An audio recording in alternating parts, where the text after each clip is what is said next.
يعني مخابن ناف كردا دا ديروك بخونه نویساندنه و ام دزانن کو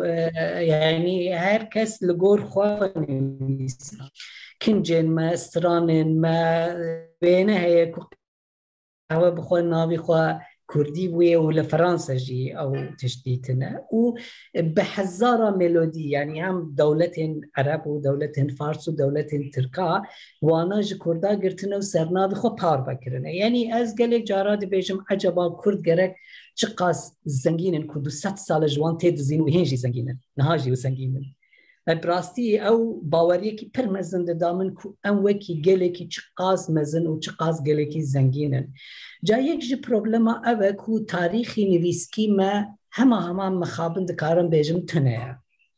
يعني هنا كاكو هاي يجيب كسن دم سر من نویساندن انا دروي شرف خانه يعني شرف نامه تشتكي متنه يعني بيجم جا دناويجي دا چقاس او تشتن ديتايو زراو بچو كاتب نویساندن بلكي بشانس بلكي لجهه كي قالاوي كربه وقاوكو او تشتي ام دزانن قل تشتي مكو من بخوا بچابي خوديتي انها هندابو ميناك بيجم قاوكو ام از زاروک بوم گوندی کالا من یعنی با پیرامن لگونده بون گلک او کوم چه دکرن کو بسریوان ببی آوایی بو و تشتیوان دهات ویدره لور توپکی وان هبو ام دگوتن گولینگ هبون وان آن هاتنه يعني أنا إيرو دا بلكي دبيني دا ما بجاج بروي أو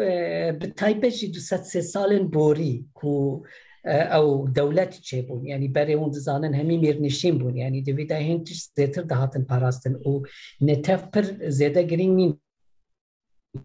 لي پشتيويا كو دولت چه دبن يعني أو دولت نتف چه دبن هما أو دولت سردست خواستن هما تشتايا هون دا بكن ويانجي خانه سر ناوی خواه و ام لوی هلی داتشتی که پر به اشتر دبینن مثلا او وکی دین اسلام اجبر کو پر همبری وینه پیکر حرام حساسه او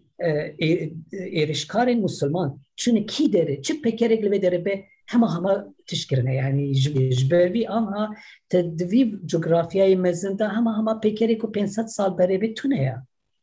پیکری کو یا اوی کو پر مزنن مینا بیجم مینا نمرود نکاربون وانا جی بشکینن یا تشت بکن لیتشتن بچوک جی هندا بونا آنها او دیروک براستی جی نخویایا و تشتی کو هات بیجی دیار کرن تنه مثلا لی اوی کو آنها هب ویدیو هیا دیامن کو آنها عمریوی در دوری 9 سالی و بختور نهاجی تجی دیامن دی بیجی او جی داپیرا خواه علمیه وديا منها نوت صالية أقول دابيرا من جي هما نوت صالي به يعني يا بدياوي وتشتي وسا أو هما ديروي كيفي بدو 7 سال 6 سال بريدا تشياري وسا جاجبروي آنها تشتي كو هاتبين نويساندن يا وينه ذاتن هم دزانن كو عمري وينه بخواه پرکیمه و مخابن لکردستان جدا وینین دیروکی پرکیمن و او تشی لگوندا بویه و سرلدانی گوندا تشتا پرکیم بویه جبر بیجی آنها بتایبت بیجین یعنی تشتی که هبه نخویایه ندیار حیانها اللي او قالك هماجي هنا يعني مثلا سيف بخوا وكي ميويكي بيروز هاتيه بنافكرن و دبيكو قالك تشيها باللي وكي شافكانيكو يعني امبيجن او لفر هي ولكولينجي كان ابونا براستي لي جبر بيجي عنها او تشتكو وكي شافكاني از بكاربم بيجن شافكانيه ما او دنگو رنگن يعني تشتكو من بخوابت از خستيه اللي مينان بيجن سر صدا تشتندن كو ياما انها جي هنا تا انها بيجن ميناكي كي بيجن سر